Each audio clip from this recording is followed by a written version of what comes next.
Are you looking for the perfect cheesy herb bread that is always a fan favorite? Well, this 4 cheese and herb bread is so delicious and it's easy to make. My name is Alyena and welcome to my kitchen. Let's make it. Okay, to start our bread, I have my mixer, and to that I'm adding in 1 packet of yeast, which equates to about 2 1/4 teaspoons. And to that I'm also adding in some honey. I have 2 tablespoons of honey, just to give a little sweetness. And I also have a 3/4 cup of warm milk. You do want this milk to be warm, but you don't want it to be scalding hot or anything because that can burn your yeast. Now I like to just give this a little stir. And now we do want to let our yeast rise for about 5 to 10 minutes because this lets the yeast bloom. Now that our yeast is really nice and bubbly, we can add in our eggs. And I have 3 eggs going into my batter today.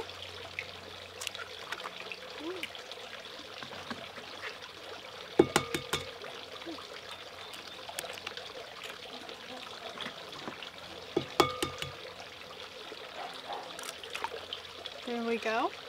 And now I'm just going to attach my dough hook and give this a quick mix so that the eggs get combined before adding in the rest of my ingredients. Now I can add in 1 teaspoon of salt, and I like using pink Himalayan salt. And here I have 4 cups of flour. I'm going to start with adding 3 1/2 cups, and then if my dough is still wet, I'll add that extra 1/2 cup. And then we are going to knead our dough for about 4 to 5 minutes until everything gets combined.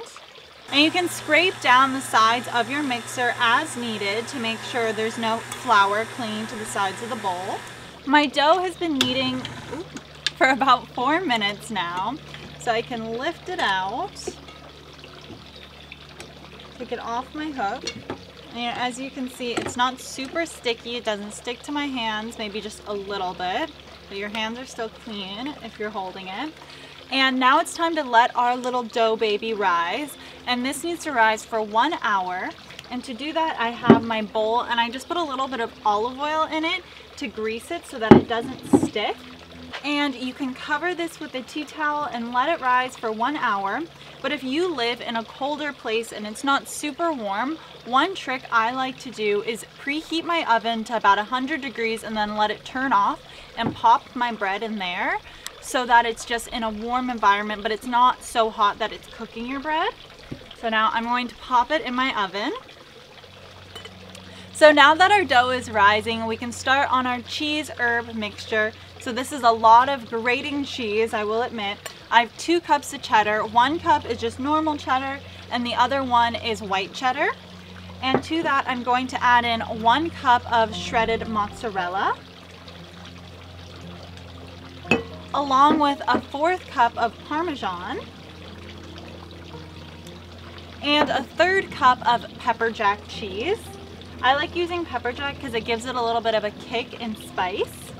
And I also have 2 cloves of garlic. You can either finely chop this up or you can press it, which I did.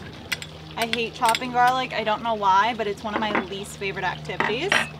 And here I have a 1/3 cup of my herbs. And this is an assortment of herbs, and you want to do about the same amount of each one, but you can just eyeball it. So I have rosemary, thyme, oregano, sage, basil, but you can use any herbs that you have on hand. The one main thing is you do want to use fresh herbs rather than dried herbs. Okay, and now we can mix this all together. And this is a delicious cheese mixture, if I say so myself. So now we can just set this aside until our dough is finished rising, and then we can combine everything. Maybe take a bite. How can you go wrong with cheese, honestly? Now our bread has risen and it's the moment of truth. I love it because you can see all the bubbles in it and it's puffed up so much. So now the funnest part is punching it down, in my opinion. Such a good feeling. And now I'm going to dust my board with some flour to make sure our dough does not stick. And we can transfer our dough ball onto our cutting board. It looks absolutely amazing. And now we're going to roll this out into somewhat of a rectangle.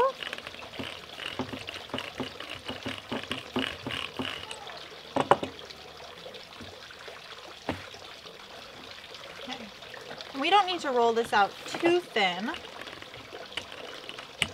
Okay. So now that it's rolled out in a somewhat rectangle, we can spread our cheese mixture all over our dough. I know this looks like a lot of cheese, but trust me, it's worth it.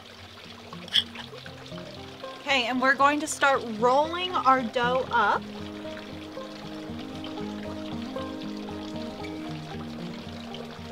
And now you do want to pinch this seam shut so that our cheese is not leaking out.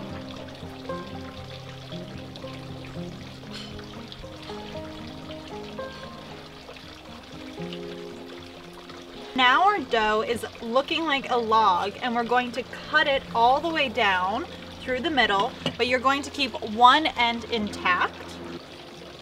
And now we can flip our cheese side upwards. And now this is our braiding, so we're just going to twist our dough around each other.